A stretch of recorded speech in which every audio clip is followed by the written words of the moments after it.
It's time for me to address a big shift in my life. A lot of people watching the channel closely have noticed things kind of moving in a different direction for me, things not being as they've always been.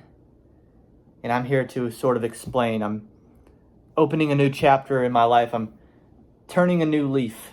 And a lot of that involves leaving gig work as a full-time occupation after over 3 years of doing it. And it will probably come as a surprise after I've made statements on my channel like this. In order to fund my investments, I spent a lot of time doing DoorDash and Uber Eats delivery along with Amazon Flex Blocks. I'll be very open about my journey to $1 million net worth. Unfortunately, I don't sit here a millionaire today, but I don't feel like I necessarily failed in the goal of doing gig work full-time until I'm a millionaire.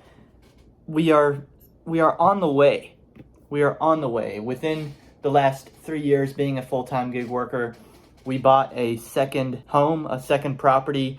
We now rent out the original home that we purchased before I became a full-time gig worker. So I do think it's clear that I would have been able to continue on the same path and ultimately reach my goal. Even since I made the statement that I wanted to become a millionaire through the gig economy, my YouTube channel got monetized. I opened up additional avenues of income, but I can't fail to recognize that the progress I'm making through the hours I work delivering food or doing rideshare, it's starting to be just not there for me. I could become a millionaire doing what I'm doing, but now I have decided I want to become a millionaire a little bit faster. I thought things would get better on the apps. I know a lot of people are experiencing the same thing. They're just overpopulated at this point, oversaturated in terms of the amount of accounts that are serving their communities. There's too many people able to deliver food or rideshare at this point to make it worth it for the people that want to do it full time, in my opinion. I thought that was going to work in the opposite direction. I really thought because of my financial situation, having money saved up, I didn't have a lot of pressure. We have no kids. We have a 2-income household with no dependents. And so I thought, you know what, this app slowdown, if anybody's able to wait it out, it'll be me. Because we had an above average financial situation at the time. And I thought, okay, I'll be the last person to quit doing this.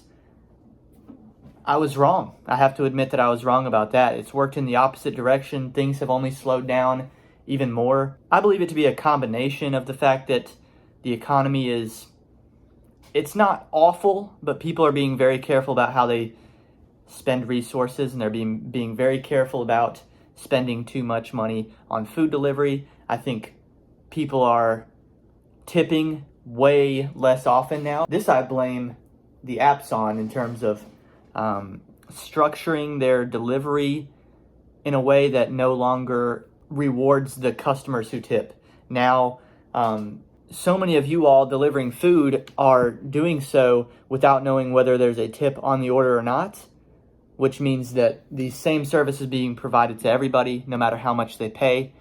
So it's teaching people, not only encouraging people, but teaching people not to tip.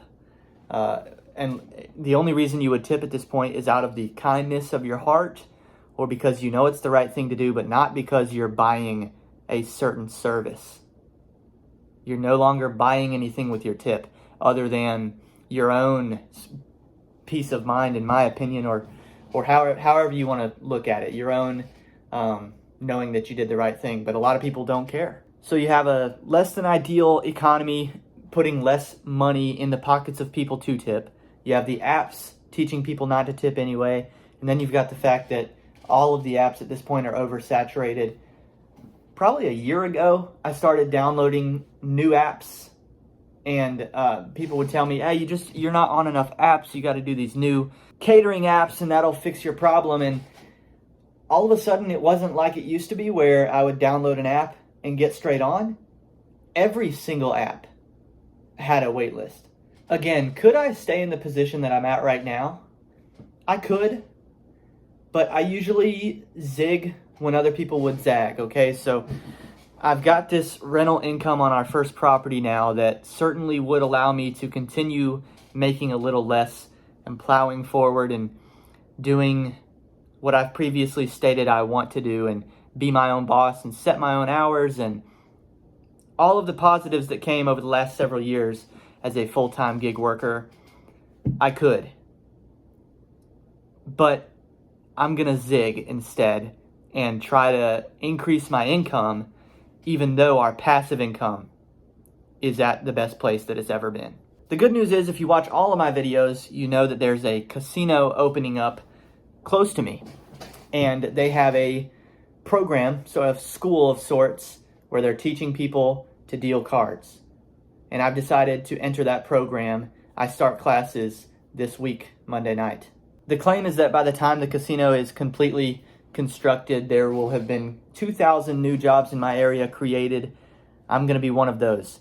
I am going to do about 2 months of training, 5 days a week, where I'm unpaid for the next 8 weeks or so, 10 weeks. Your support on the channel during that time especially is extremely appreciated, as my income will actually briefly go down as I'm doing the training to eventually have a part-time job dealing cards at this local casino. Before gig work, I never worked a W-2 that I enjoyed the process of, the position of. I always was doing things just because it happened to be the best hourly rate that I knew about at the time, and I just did it because my goal was to get out of debt in one portion of my life, then it was to save some money up, and then, my goals were always financial based, never career based. Even on the time that you guys have known me in the last couple years, I laid out, I want to become a millionaire. It had nothing to do with, I want to do 20,000 food deliveries. There was no career goal. There was no, I want to start my own rideshare service. I never wanted to branch off and do my own. I never felt career driven, even driving on the apps. It was always just, hey, can I find enough good orders to do in a day to pay my bills? Because for the last several years, I was worried more about quality of life than maximizing income. I never expected for a casino to be opened near me, providing jobs that I might actually really enjoy. I think you guys know me well enough to know that I think I'm actually really going to enjoy the process of full-time dealing cards eventually. I'm hoping that I can impress them enough to move on from a part-time position to full-time, or there will be some hopefully freelance opportunity for me in terms of dealing Texas Hold'em games when I'm not at the casino. I've got some connections around. I know some games around me locally where I could hopefully earn some extra money dealing. If the casino's only going to keep me part-time, I could do that. And I can also still deliver food on the delivery apps here and there. I'm not completely done. I'm not deleting the apps off my phone. Okay, I'm going to keep my accounts. Maybe to and from work, I can still do a delivery here or there. Every once in a while, I'm still going to do live streams because I will never not enjoy that function of the YouTube channel where we just mess around for a couple hours doing food delivery in the car, live with my audience. That is still going to happen on weekends, probably, maybe weekdays, maybe. I'll get back to you on that. But it's going to become rare that we do that. It won't be very often. Anyway, that's basically the life update that I feel like I owed to my audience, because I had some things working behind the scenes for a while, but until things were really set in place, I didn't want to announce them just in case something fell through.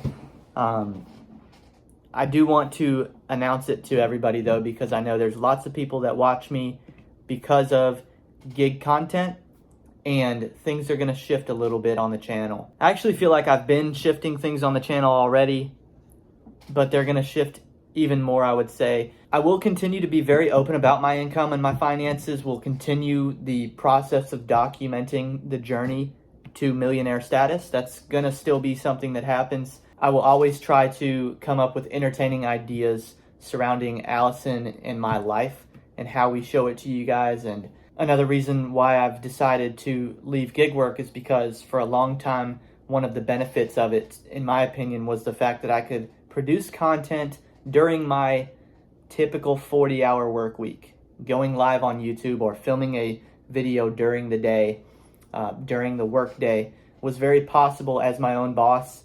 Now, obviously, within the casino, while I'm on the clock, I'm not going to be able to do that, but I've done enough on YouTube, and I've done well enough on YouTube, I think, to prove to myself that I can still produce content at a high level while I work 40 hours doing something completely different.